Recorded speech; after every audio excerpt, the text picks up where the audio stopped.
ჯაბას გალახო. კარგი დავასრულე. მას წინააღმდეგ თუ აი როგორ პროცენტულად რას აკეთებ? სატელეფონო საუბარი როის რა მოყვა. ამოვიდე ნასამართებია თვითონ. რაბია მომალადი არ არის პროდუქტი.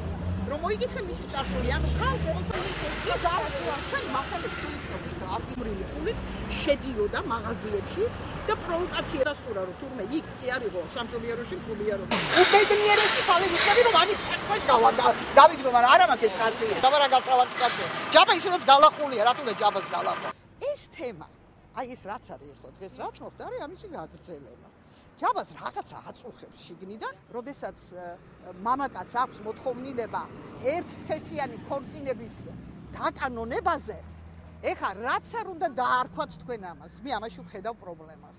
პირადად მე რა თქმა უნდა ვემიჯნები ასეთ განცხადებას, ვფიქრობ, სულ მცირე მედიავასაძეს ბოდიში ექნება მოსახლეელი, დანარჩენი ვფიქრობ, რომ ამ თემასთან დაკავშირებით აუცილებლად უნდა შეიგდოს უმრავლესობა და ამაზე უნდა იმიჯელოს. ესაა სულ მცირე რაც შეგვიძლია გაგვეკეთოთ. რასაც უსმინე, ესაა ჩემთვის პირადად აღმაშფოთებელი და ვფიქრობ, რომ ასე პოლიტიკოსი არ უნდა ექცეოდეს.